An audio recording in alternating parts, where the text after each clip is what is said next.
प्रसिद्ध महिला वैज्ञानिक मैरी क्यूरी का जन्म पोलैंड की राजधानी वॉर्सो में हुआ था।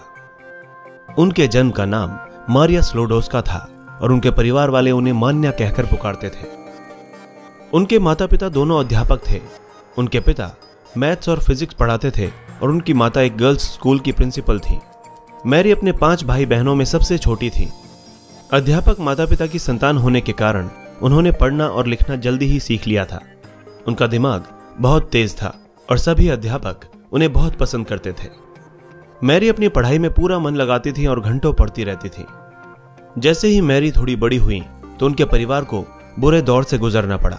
उस समय पोलैंड रूस के कब्जे में था और लोगों को पोलैंड की पोलिश भाषा पढ़ने और लिखने की आजादी नहीं थी।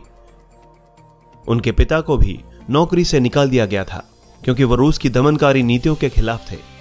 जब मैरी 10 साल की हुई तो उनकी बड़ी बहन टाइफस की वजह से बीमार हो गई और उनकी मौत हो गई।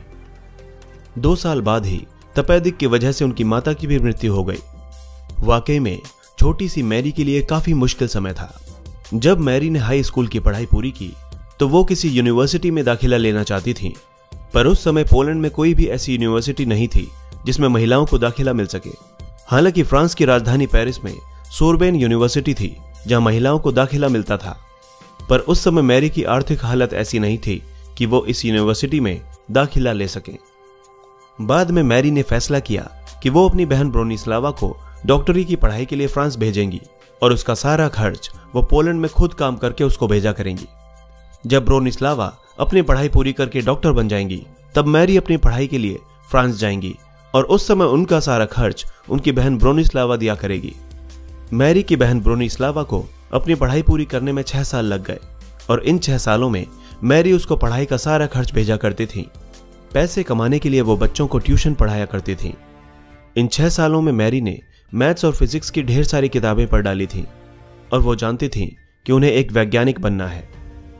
जब मैरी की बहन अपनी पढ़ाई पूरी करके वापस लौटी तो मैरी ने अपनी पढ़ाई के लिए फ्रांस की यूनिवर्सिटी सोरबोन में दाखिला ले लिया।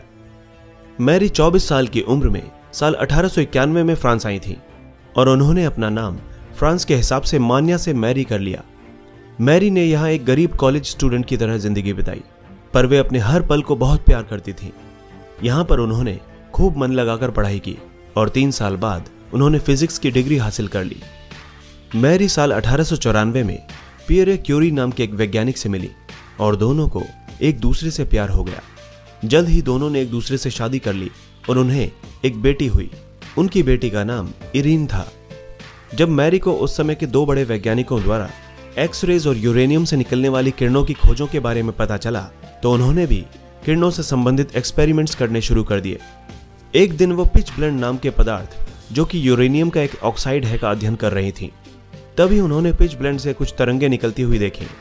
उन्हें लगा कि ये यूरेनियम से निकल रही हैं, पर जब उन्होंने देखा कि तरंगों की मात्रा बहुत ज्यादा थी तो उन्हें जल्दी ही एहसास हो गया कि ये जरूर किसी ऐसे तत्व से निकल रही है जो अब तक नहीं खोजा गया था।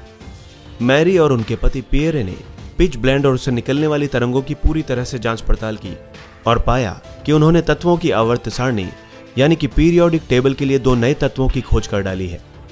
यह एक ऐतिहासिक पल था। उन्होंने पहले तत्व का नाम अपने देश पोलैंड के ऊपर पोलोनियम रखा और दूसरे का नाम रेडियम, क्योंकि यह बहुत ज्यादा शक्तिशाली तरंगें छोड़ता था।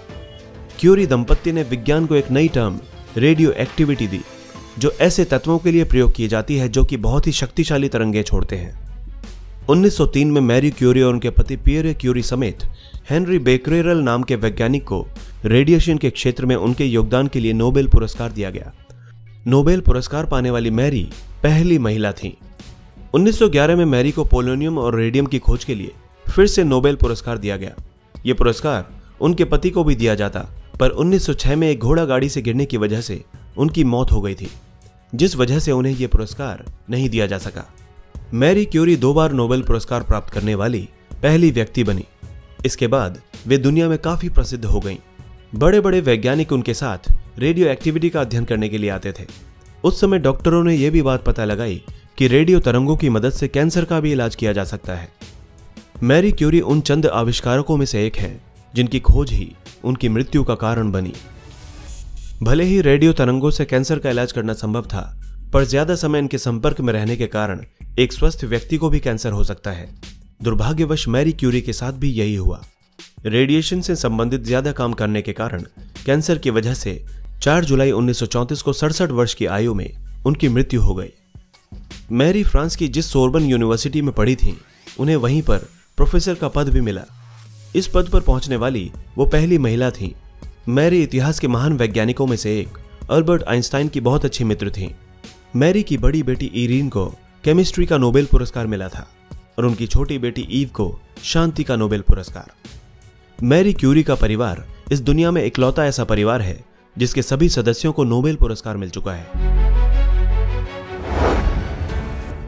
दोस्तों, इसी तरह की इंटरेस्टिंग और इन्फॉर्मेटिव वीडियोस देखने के लिए हमारे चैनल हिस्टोरिक हिंदी को आज ही सब्सक्राइब करें और बेल आइकन को दबाना ना भूलें।